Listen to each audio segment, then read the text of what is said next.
Austin Lehman, and welcome to the next edition of Austin Weekend.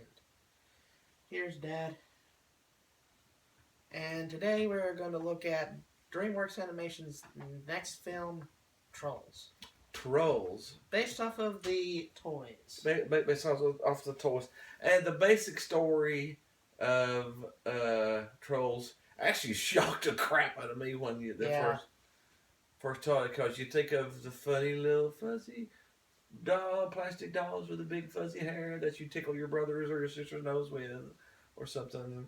And what kind of rating did it have? That's one thing I didn't look at. Was it PG? Yeah, it was PG. PG.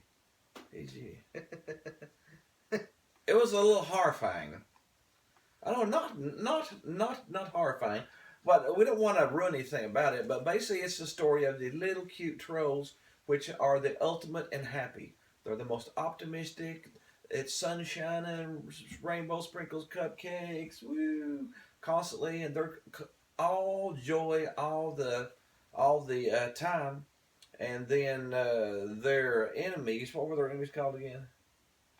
The Bergens. The Bergens, yeah. The Bergen, B-E-R-G-N. The Bergens were like these big...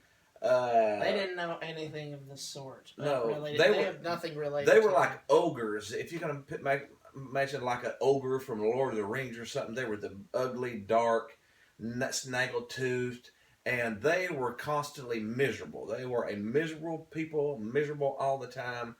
They didn't know what the word happiness meant. They never knew what happiness was.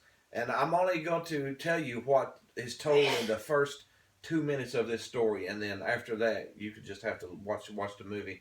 But at one point, these happy trolls, these Bergens, met these happy trolls, and then ate one of them, and felt happy from eating a happy troll. So the miserable Bergens, the only way they could find happiness is by eating every single one. Eating all the trolls. And that's the basis of the whole story. Is them trying to escape the Bergens. Them trying to escape mass murder. That's really what it's about. This one species of sentient beings has this other species of sentient beings that they keep as snacks. And this one group of sentient beings are horrified because once a year during a festival they eat them enough so all the Bergens are happy. They eat enough of them to where they're all happy, and so they lose their sisters, mothers, brothers, cousins, whatever. Every year they watch them die because the Bergens eat them. Oh, great. And this is a kid's movie. So, it's a little shocking. But it's been it's not been a popular movie, but it's a successful movie. The budget was $125 million, and right now it's made $306 million. I mean, shoot, they might make another one. But don't go into it with the premise of Smurfs. Movie. I almost had the feeling like it was Smurfs, like it was a Smurf village, and la la la la la la la la la. In fact, and then no. and then Gargamel comes in there and bites the head of one of the Smurfs off. That's sort of what you get the feeling of. Gargamel finds out a way to win, captures the Smurfs, eats them for a few years, and then they figure out a way to escape. Sort of what the feeling I got, but okay, let's get to the summary. Let's get off the summary of the movie, and although quite a controversial one in your book, it was not what I was expecting. But well, let's get to what we feel about it.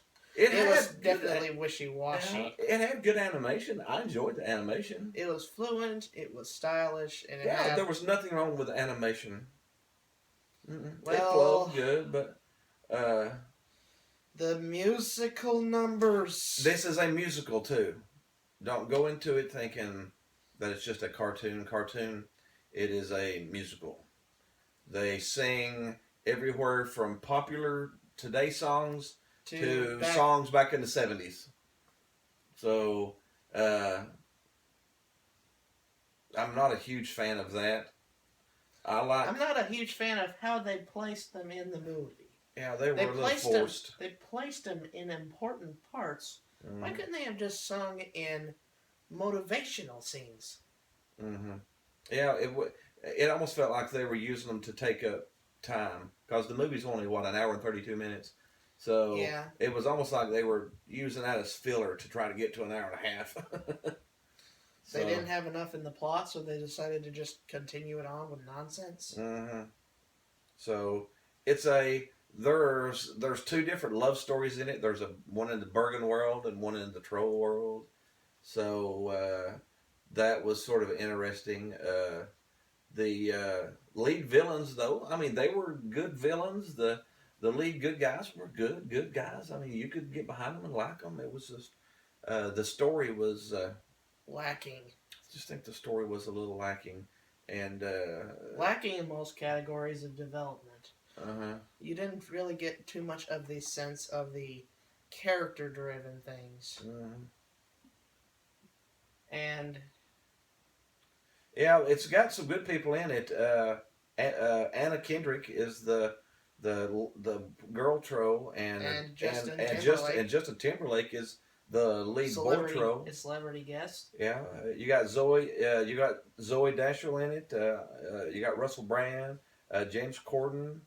I mean, you've got some good actors and actresses in it.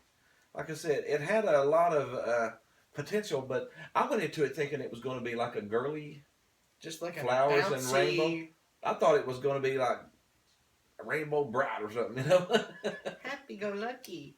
And at one point there was a dream, not a dream sequence, but they showed their thoughts with scrapbooks. So there was a scrapbook sequence of where one of the trolls got their head ripped off and rainbows shot out of their body, sort of like blood, and then they sprinkled salt on the head and ate it. Was one of the scrapbook scenes. So it was not a Rainbow Bride movie. If we could say anything about it, it's the exact opposite of Rainbow Bright. Yeah, so more like dark and gloomy. Yeah, don't go into it expecting a Rainbow Bright Care Bear movie. Not unless you want to see the Care Bears get their heads ripped off and a rainbow shoot out their heads. If you really want to see that happen to a little kitty, then this is your movie. Because that's what happened. You want to have your little daughter cry out of the theater? Now, like I said, it wasn't overall bad, though. It wasn't horrible. I just felt like it was kind of in the middle of things for me personally. Yeah. It had good things in it, but the bad things in the movie kind of balanced it out. Yeah. Not much character development. Although the animation is nice and fluid. The animation's nice. The acting's nice. I just think I didn't like... The story was underwhelming. The story was a little much for what I was expecting. The filler kind of killed it a little bit for me. The music, honestly, if you would have took out the music and put more meat into the story and stretched it to about a minute 45, it would have probably been a little bit better. And one thing I would recommend to movie companies who make these type of movies, give us a little bit of a hint that it's a cartoon horror movie. That it's not Care Bears and Rainbow Brights and sprinkles and cupcakes.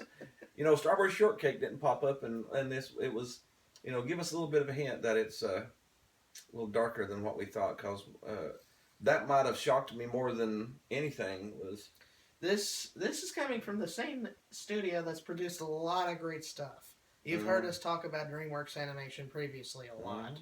And like I said, it's got some decent reviews from other people. It's made $300 million where it only cost them $125. It's a successful movie. It's just not my type of. Me neither. It's not my type. They released Kung Fu Panda 3 earlier this year, which kind of makes me honestly sad. Is that the same movie? Did both of those? The same company made an awesome movie at the beginning of the year and a wishy-washy one at the end. Okay, let's go ahead and get to a rating here. You want to explain it? 1 through 10. 1 being crap. Crap movies. crap movies. Terrible garbage heaps. And 10 being the best thing that's ever been best made. thing that's ever been made. Double thumbs up. Mm-hmm. Double bunny ears. Double bunnies. And we don't use star. We use a 1 through 10. We don't use stars. Typical critic talk. Typical crap. So we like to pull something that means something in the movie to rate it by. Like for the Kung Fu Panda movies, Poe loves dumplings. Dumpling time! Dumpling time! Dumpling time! So we use dumplings to rate the Kung Fu Panda movies. They got like a 9.2 to a 9.5 rating on most of their movies. Excellent series. I do recommend if you've never seen Recommend automatically. Yes. Some of the best stuff ever made. Some of the best series that's ever made. Yeah. So we pull things from the movies. What do you want to use on the movie Trolls? You'll use cupcakes.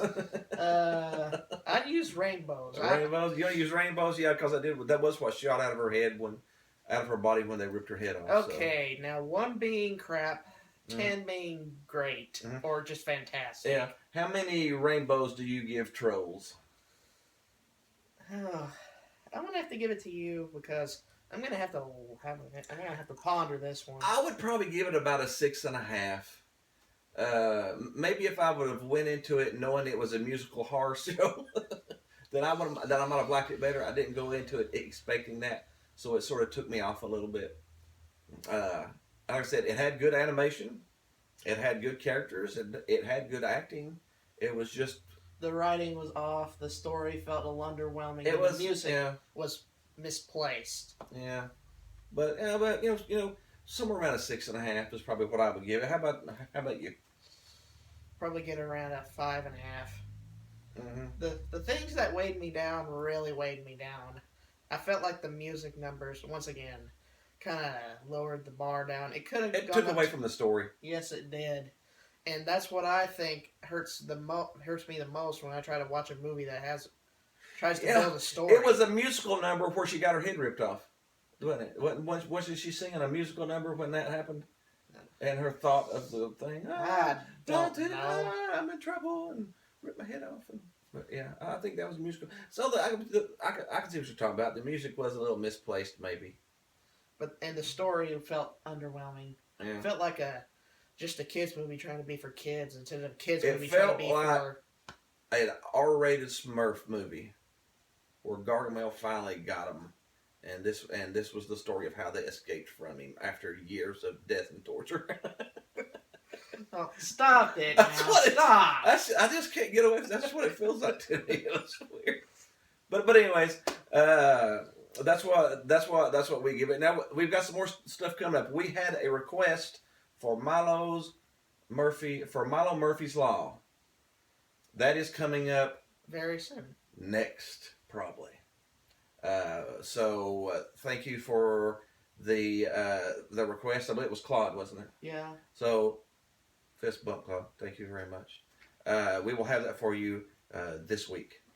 So be sure and tune in. Be sure and hit the like button. Hit the subscribe button so you know when we're coming. We do have a Facebook page now. Hit the groovy baby button. Hit the groovy baby button. Subscribe to our Facebook page. Hit that groovy baby There's button. There's a Austin like Weekend Facebook Experience Facebook page too. So be sure and check in, like us, give us something on the bottom, give us some comments, something you want us to watch, because we're back into full swing again. We should be able to get through some stuff pretty quick. Other than that, I think we're done. See you next week.